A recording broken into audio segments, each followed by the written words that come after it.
Today, many tekel aparisin. The DFA Daily for the 17th of May, 2020.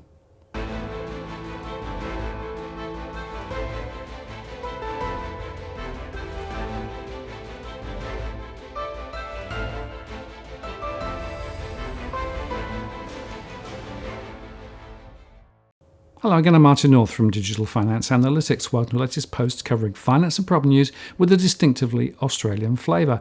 That phrase is based on the story of Belshazzar's feast in the book of Daniel, or it's known as the story of the writing on the wall, as illustrated by this Rembrandt master.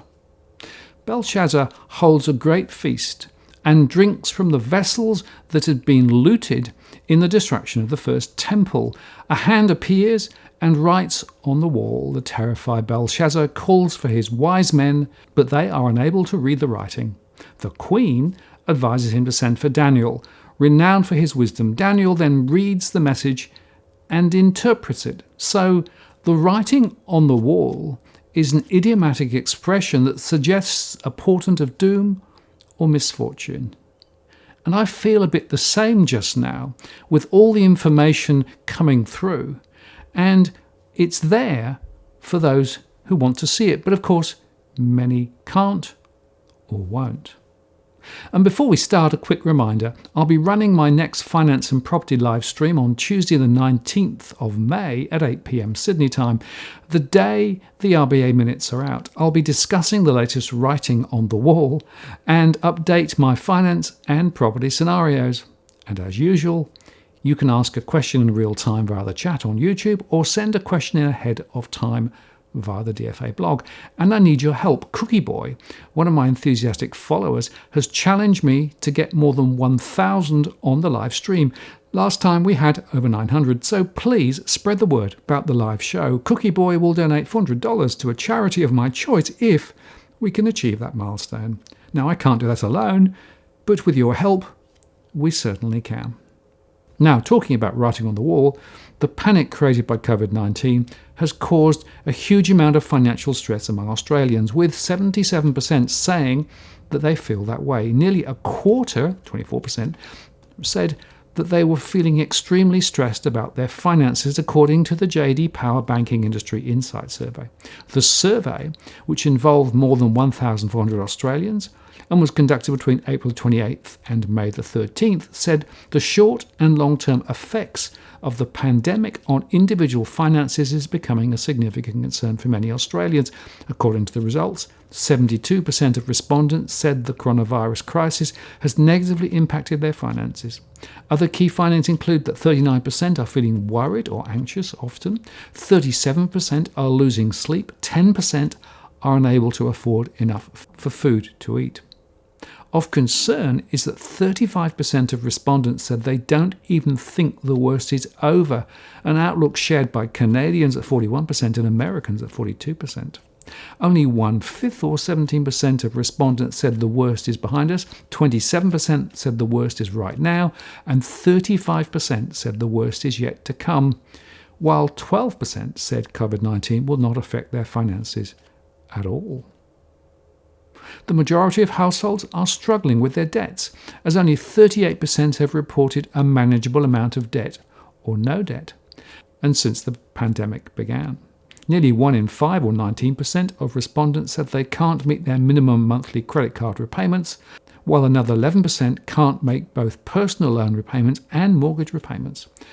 Payment deferrals are in demand in the JD Power survey, showing 15% of respondents said they would like to receive information from their bank on loan payment deferrals, while 24% would like to defer monthly service fees and 16% would request to defer credit card payments.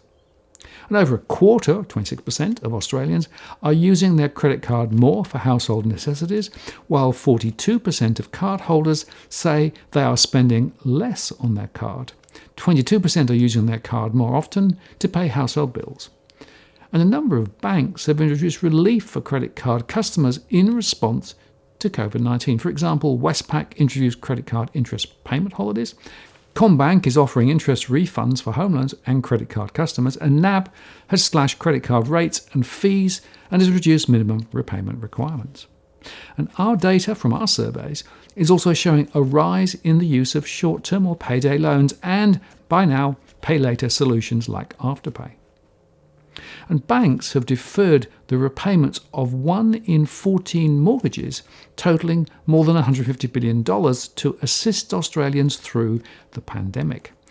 The Australian Banking Association released new figures which showed 429,000 mortgages have been deferred, totalling $153.5 billion. The figures take the total number of loans deferred to 703,000, worth more than $211 billion. And banks have also hired 1,500 new staff and redeployed over 2,200 staff to frontline areas such as call centres to help meet the surge in demand for support over the last few months. And lobby groups of all flavours are all very exercised at the moment. Here are a couple of classics.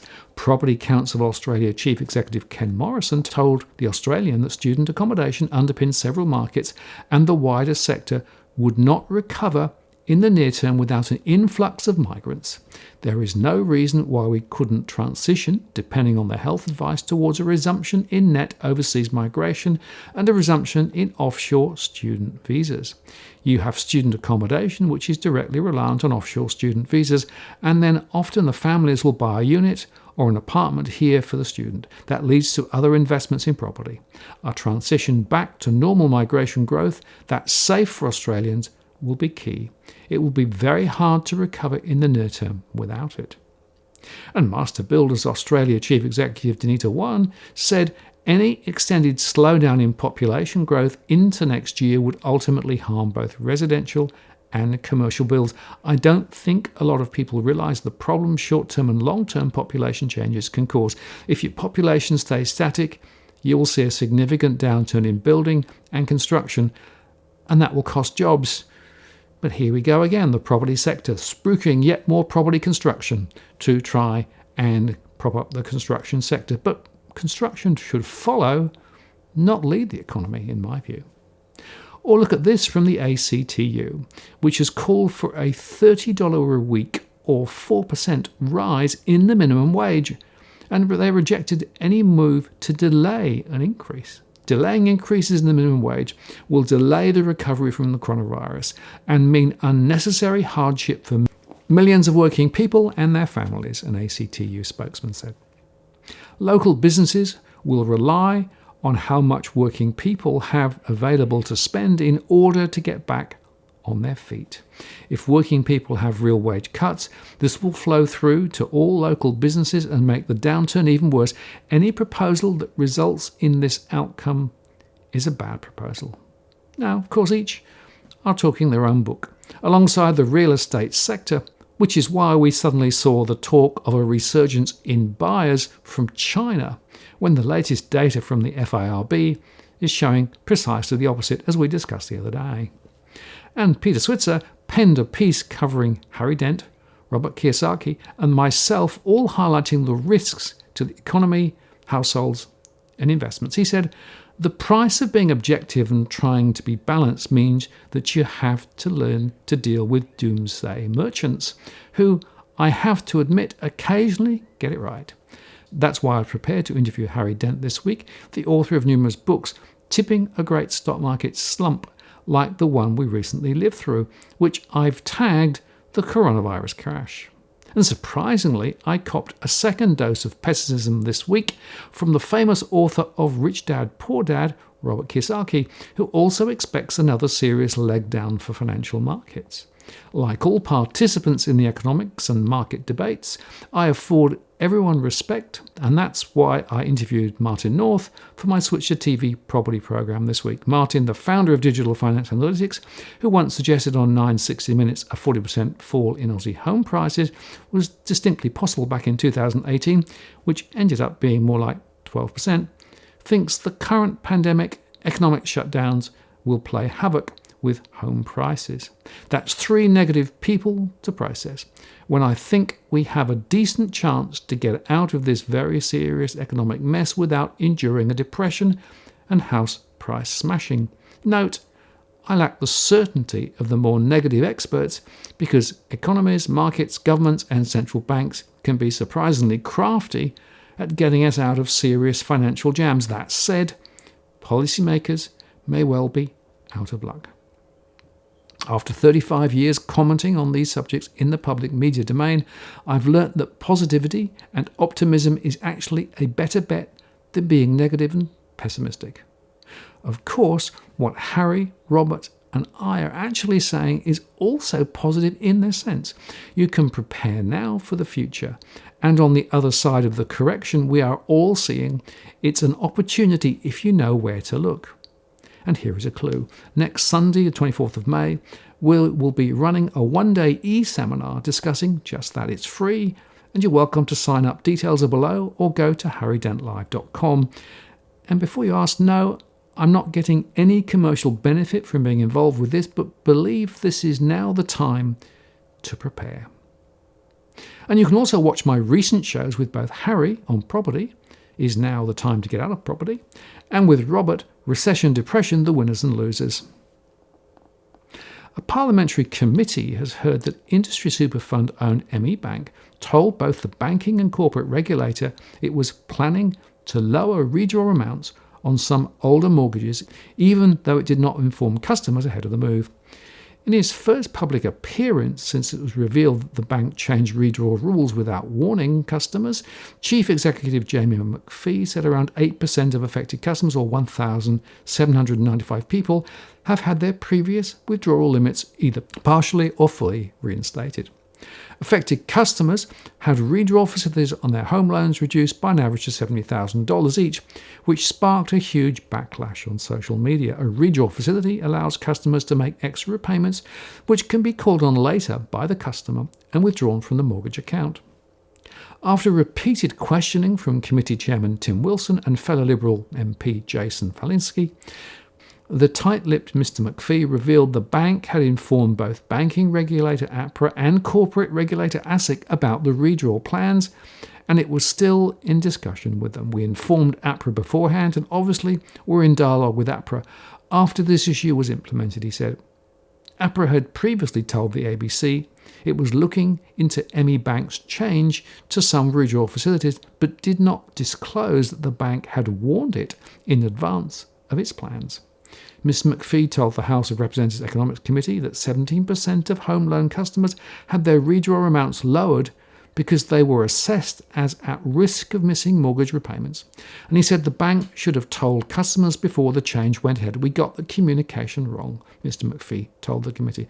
It is important to add that after we made this adjustment, customers could still withdraw money, but capped at their original repayment schedule.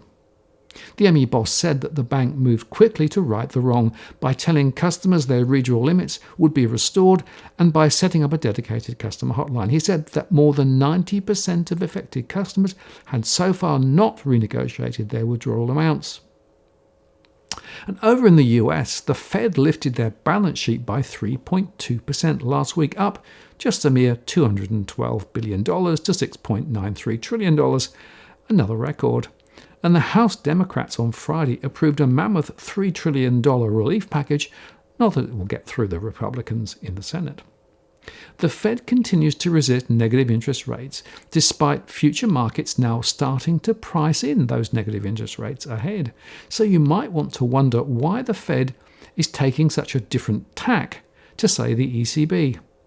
Powell said the evidence on the effectiveness of negative rates is very mixed. There's research that says that they've been effective, and there's plenty of doubters, he said. And looking at the economies of Europe and Japan, clearly NIRP has done nothing for the economy. So that's an unsettled area, I would call it, Powell said. The issue really is the concern over interrupting the intermediation process, what banks do, and reducing bank profitability, thereby reducing the availability of credit in the economy. He said, now that's an important clue, bank profitability. While the Federal Reserve Board of Governors, of which Powell is chairman, is an agency of the US government, and Powell is a federal employee, the 12 regional Federal Reserve boards, the all-powerful FRB of New York that does nearly all of the asset purchases and swaps, plus the FRBs of Boston, Philadelphia, Cleveland, Richmond, Atlanta, Chicago, St. Louis, Minneapolis, Kansas City, Dallas, and San Francisco, are private corporations whose shareholders, wait for it, are the financial institutions in their districts. And this is a critical distinction between the Fed and NIRP-infested central banks, such as the ECB, the Bank of Japan, or the Swiss National Bank. None of them are owned by the banks. And so they couldn't care less about bank stock prices, as long as the banks themselves don't fall over. And bank stock indices for Europe and Japan have plunged to multi-decade lows. But the Fed instead is relying on the 13.3 facilities, the alphabet soup bailout programs, many of them via special purpose vehicles that the Fed sets up and lends to, and then they can do, frankly, whatever the Fed wants them to do, such as buying eligible junk bonds. The label refers to Section 13, Paragraph 3 of the Federal Reserve Act with the Dodd-Frank Acts, to put some limits on it. And in fact, because of their other tool, forward guidance, while they've talked about buying all manner of bonds, including junk, they haven't done so far. We frankly have helped already, he said, through the announcement effect. Markets have readily loosened up and started to function much better than they were doing just a couple of months ago at the early part of the crisis when markets were not functioning well. So we see that. And that has enabled many companies to finance themselves now, and that's a good thing. And it may mean that we actually aren't needed. And back to zero rates policy, Powell said, "I know that there are fans of the policy, but for now it's not something that we're considering. We think we have a good toolkit, and that's the one we'll be using," Powell concluded, with an eye on US bank stocks that have already been hit hard in anticipation of big losses, with the US Bank's index down 45% year to date. The last thing the bank needs is an ARP. But meanwhile, in the real economy, the toll of the virus pandemic on the US economy continues unabated, as another 3 million people filed for unemployment benefit, and official figures showed 40% of low-earning families had now lost a breadwinner. The latest figures from the Labour Department mean that more than 36 million people in the US have filed for benefits in the last 2 months. The rate of claim is slowing, but the record-breaking pace of layoffs has already pushed unemployment to levels unseen since the Great Depression of the 1930s. For comparison, just 188,264 unemployed claims were filed in the same week in 2019. But this week, the Department of Labour started releasing figures for those eligible to file for benefits under the Pandemic Unemployment Assistance Programme, the PUA, a federal unemployment scheme set up for the self-employed and gig workers like Uber drivers who had previously not been eligible to make claims. Some 841,900 people made claims under PUA for the week ending 9th of May. And in the week ending 9th of May, the advance figure for season-adjusted initial claims was 2.9 million, a decrease of 195,000 from the previous week's revised level. The previous week's level was revised up by 7,000 to 3.17 million. A 4-week moving average is 3.6 million. The advanced seasonally adjusted insured unemployment rate was 15.7% for the week ending the 2nd of May, and that's an increase of 0.3 percentage points from the previous week's revised rate. The previous week's rate was revised down by 0.1% from 15.5 to 15.4%. And finally, on the ongoing debate surrounding the virus lockdowns, the New York Times looked at Sweden's outbreak, which has been far deadlier than those of its neighbours, but it's still better off than many countries that enforce strict lockdowns. By late March, nearly every country in Europe had closed schools and businesses, restricted travel, and ordered citizens to stay home. But one country stood out for its decision to stay open: Sweden. The country's moderate response to the virus outbreak has drawn praise from some American politicians who see Sweden as a potential model for the United States as it begins to reopen. We need to observe with an open mind what went on in Sweden, where the kids kept going to school, Senator Rand Paul of Kentucky, a Republican, said at a hearing on Tuesday. But while Sweden has avoided the devastating tolls of outbreaks in Italy, Spain and Britain, it's also seen an extraordinary increase in deaths. Mortality data shows in Stockholm, where the virus spread through migrant communities, more than twice the usual number of people died last month. That increase far surpasses the rise in deaths in American cities like Boston and Chicago and approaches the increase seen in Paris. Across Sweden, almost 30% more people died during the epidemic than is normal during this time of year, an increase similar to that of the United States and far higher than the small increases seen in its neighbouring countries. While Sweden is the largest country in Scandinavia, all have strong public health care systems and low health inequality across the population. It's not a very flattering comparison for Sweden, which is such a great public health system, said Andrew Nomar, a demographer at the University of California at Irvine. There's no reason Sweden should be doing worse than Norway, Denmark and Finland.